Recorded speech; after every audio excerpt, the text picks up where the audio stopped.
Good morning. It's January 9th, and this is your daily brief in science. Here's everything you need to know. A new Oxford-led meta-analysis of 37 studies with over 9,000 participants finds GLP-1 weight loss drugs like semaglutide and tirzepatide drive meaningful weight loss during treatment, but most of that loss is regained after stopping. The majority return within about 1.5 to 1.7 years, and the cardiometabolic benefits fade in roughly the same window. An accompanying editorial cautions these medications are not a cure for obesity and emphasizes that a healthy diet and lifestyle remain foundational, with drugs as adjuncts. Weight regain after stopping these drugs occurred much faster than with behavioral weight management programs, underscoring obesity as a chronic, relapsing condition that requires long-term management and wraparound support. Access remains uneven. NHS eligibility is limited. Prescriptions may be time-bound or require ongoing clinical justification, and private use is common in the United Kingdom.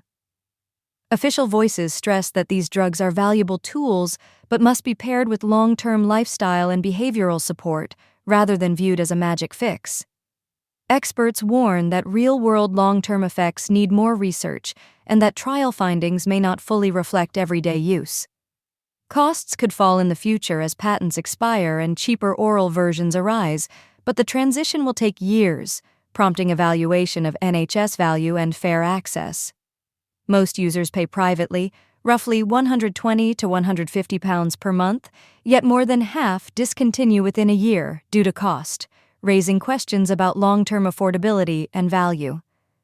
Funding and conflicts of interest disclosures accompany the study authors, acknowledging ties to pharma and obesity groups but stating they do not alter conclusions.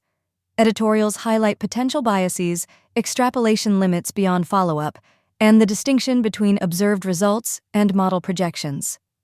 Ongoing research into cost-effectiveness for the NHS and the broader question of structuring long-term support for patients using weight management medications continues.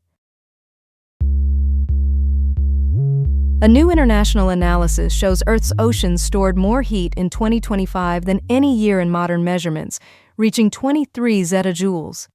The study, compiled from multiple centers and affiliated with IAP/CAS, Copernicus, and NOAA, marks a record high in global ocean heat content in 2025. Data are drawn from Chinese Academy of Sciences, Copernicus Marine, NOAA/NCEI, and CIGAR-RT, covering Asia, Europe, and the Americas, and will be featured in a dedicated Advances in Atmospheric Sciences collection. The collection will explore regional ocean heat content changes and the mechanisms driving them, while noting that human choices on emissions and adaptation will shape future outcomes. Experts link higher ocean heat to rising surface temperatures, sea level rise, disrupted marine ecosystems, and more extreme weather, underscoring the urgency of acting on climate change. Across independent sources, analyses reflect a sustained warming trend since the 1990s, with deep ocean warming resulting from heat sinking and currents that move heat to depth. This means surface warming alone underestimates total ocean warming, and even with immediate fossil fuel reductions, deep ocean heat will influence climate for centuries due to slow circulation and deep mixing. The report places 2025 in the longer trend of ocean warming since the 1990s, noting higher greenhouse gas concentrations and reduced sulfate aerosols contributing to the conditions. A forthcoming special collection on ocean heat content changes will include a cover featuring cartoon shrimp and crab inspired by Journey to the West to illustrate vulnerability to warming. Continued ocean heat accumulation has broad implications for weather, marine life, and global climate systems, reinforcing the impact of anthropogenic warming. A new single-cell test is changing how we judge antibiotic success. The ASCT method measures bacterial killing at the level of individual cells and scales to millions of cells in 1,536 well plates, linking in vitro killing dynamics to real infection outcomes. Researchers tracked over 140 million mycobacteria and analyzed about 20,000 time-kill curves to identify determinants of antibiotic killing and its clinical relevance. ASCT uses propydium iodide to mark dead cells and time-lapse imaging to build time-kill curves that capture population-level killing, tolerance, and persistence across regimens. The study found substantial strain-to-strain variability in time-kill kinetics under 8 antibiotics in Mycobacterium abscessus, showing that genetic background modulates killing and survival even with identical drug exposure. In tuberculosis experiments, killing under starvation conditions better predicted regimen efficacy in mice and humans than traditional CFU or MIC measures, indicating non-replicating bacteria drive outcomes. The work, led by Dr. Lukas Boeck at the University of Basel and University Hospital Basel, was published in Nature Microbiology in year 2026. ASCT was validated with 65 drug combinations against Mycobacterium tuberculosis and analyzed samples from about 400 patients with Mycobacterium abscessus, revealing therapy-to-therapy and strain-to-strain differences in kill effectiveness. Genetic analyses show drug tolerance in M. abscessus is heritable and can be clonal or parallel evolved, with certain lineages exhibiting clinically relevant tolerance patterns, such as tigecycline tolerance, arising from genetic variation. ASCT across 405 M. abscessus strains demonstrates that antibiotic killing is a genetically encoded trait. Potential applications include personalizing antibiotic therapies to the infecting strain, accelerating tolerance tests, and enhancing evaluation of new drugs in clinical and industrial settings. Overall, ASCT aligns more closely with real-world outcomes than animal studies or conventional clinical data, improving predictive power for treatment success. A new Phase 3 trial from Ocell Inc. aims to combine MO03, a high-potency live biotherapeutic, with standard immunotherapy for advanced and metastatic kidney cancer, marking the first pivotal study of a microbiome-based oral therapy in oncology. The BioFront trial builds on prior research showing MO03 can boost immune-based regimens, with earlier work indicating higher response rates and longer progression-free survival when the CBM 588 component is added to IO therapies without extra toxicity. Ocell has teamed with Myarison and other collaborators to advance MO03, with early stages focused on regulatory and market considerations and signals of growing interest from the oncology community. The program is backed by national research and health institutions, including federal support for setting standards in anti-cancer care and broader immune therapy research. Previous studies led by Dr. Pal demonstrated safety and activity of MO03 when combined with various IO regimens, and a dose escalation study confirmed safety at higher doses to enable the MO03 formulation. Evidence also suggests CBM 588 can complement IO regimens or other therapies to improve outcomes without adding toxicity, reinforcing MO03's potential.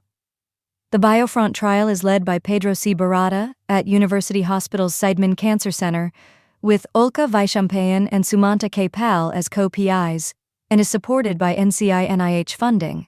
The formal trial name is S2419. A Phase 3 double-blinded study evaluating immune-based therapy with CBM 588 versus placebo for frontline treatment of advanced clear cell renal cell carcinoma, with enrollment expected to begin in 2026. Context notes that MO03 builds on prior national and international research indicating enhanced efficacy of IO regimens with microbial supplementation, strengthening the trial's scientific rationale. The Phase 3 trial plans to enroll about 700 patients across up to 150 SWOG sites in the United States, comparing MO03 plus IO therapy to placebo plus IO, with initiation targeted for early 2026. Ocell holds exclusive worldwide IP rights for using Clostridium butyricum with immune checkpoint inhibitors in oncology, suggesting MO03 could have broad applicability beyond RCC. MO03 is the high-potency CBM 588 capsule developed with Myarison, and Ocell holds U.S. INDs and exclusive marketing rights in the United States, Canada, and Europe, with GMP products supplied by Myarison. A stem cell therapy approach lets transplanted human neurons survive and integrate into brain circuits after stroke in mice, a finding that could shape regenerative strategies.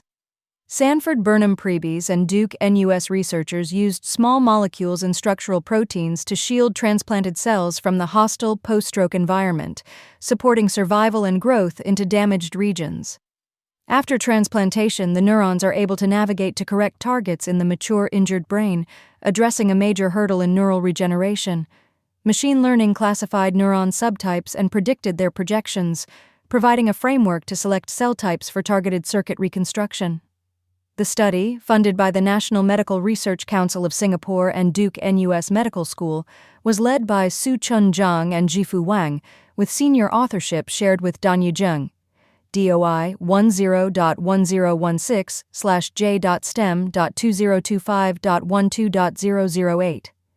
Researchers identified 4 neuronal subtypes among the transplanted cells, each with distinct gene expression guiding axonal growth to specific brain regions, and removing transcription factor CTIP2 altered projection patterns to confirm regulatable circuit integration. Transplanted neurons form connections by extending axons to defined brain regions, guided by intrinsic transcriptional codes.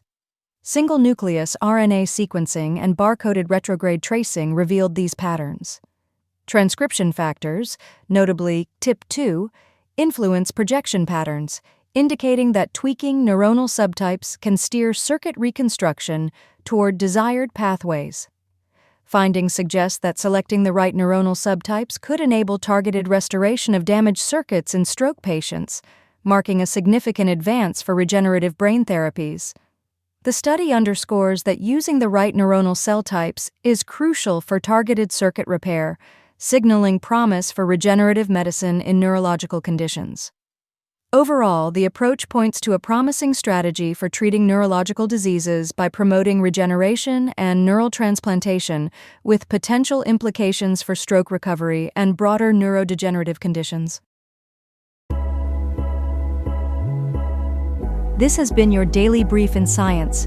To read more about these stories, follow the links in the episode bio.